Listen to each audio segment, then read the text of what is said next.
Just in Casa Ruggero, Andrea Spinelli, one of the three bandits which decided on that day of April, with two other accomplices, decided to rob the jewellery of Mario Ruggero.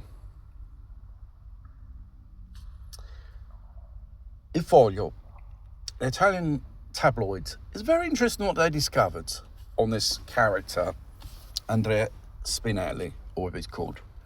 Only 2 months ago, before they robbed this so-called jeweller of Mario Ruggero, this person had kidnapped a person, kept him in prison in a garage, beat him up, threatened him if he don't sign certain IOU payments here in Italy, which is called cambiale. Threatened him to smash his head over a baseball. And somehow this local businessman, which was a victim of this crime, denounced him to the old bill. The old bill went to the premises of this Andrea Spinelli, and they found all the evidence, cambiale, the baseball, all the evidence regarding this aggression. It is a type of organised crime, criminal offence, mafia, what you call it. Threatening, blackmail, extortion, stuff like that.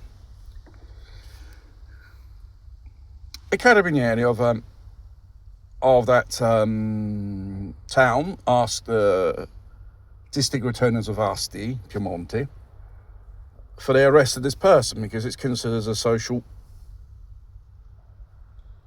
I should say, subject, very dangerous subject. And the fear would continue in criminal activities if it was left scot-free. You know what the magistrates asked? They said, no, it's sufficient. You have searched his premises to use as a deterrent to him, stop him to commit any more crimes. No. On that fatal day in Cugno, him and other two decided to rob his jewellery. Andrea Spinelli and another chap was shot dead outside the jewellery shop. The other one was injured. And today you got Ruggero serving around about 14 years and 9 months in prison. He's already in prison already. And the families of these villains, so far they got out of him €750,000. And they want more money, 3 million euro.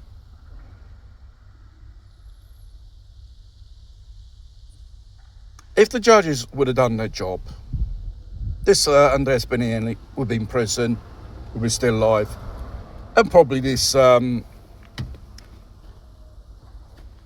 robbery in his jewellery of this Mario Ruggero wouldn't have happened. You got to think these people are not amateurs. They are probably well known to the authorities, the coppers. They have a criminal record long as anyone's arm. And the way they earn their living through crime. Due to these incompetent judges, like in other cases, letting off so-called invaders off the hook when they're doing horrible things, which they should be kept in preventive incarceration or in prison because this type of measure is used because it's a so-called, what you might call it, preventive to if this person commits another crime or is a danger to the public itself. And there's another thing which I mentioned, which in the next reform of the Meloni government, Giorgia Meloni, regarding compensation, those who commit crimes or they're criminals in the past, if the families of these so-called family victims, criminal victims, ask for the compensation, they won't be able to be entitled to any more if this law pushes through. And this is good. Because it looks like these people, whether it's these criminals or these so-called invader immigrants, illegals, they were like this Farouk chap, the family. I bet they'll be, if they're seeking revenge, they want money, easy money.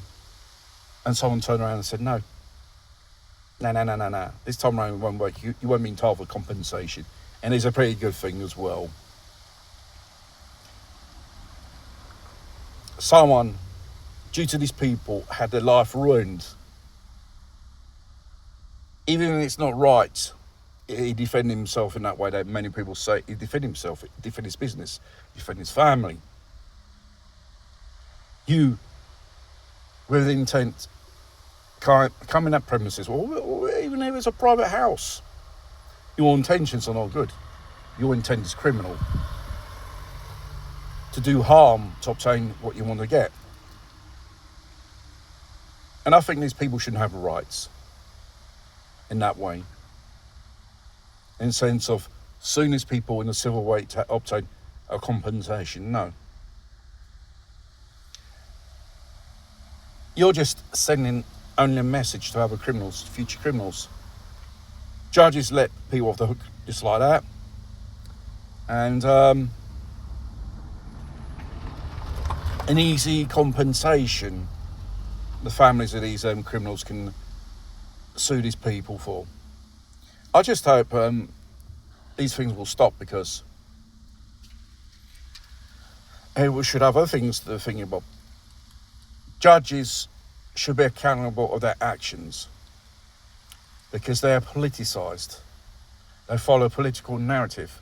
They're communists, they're leftists, whatever. And if you're a judge, you cannot have a political ideology judging a case, because it will be bias or two-tier, as they say.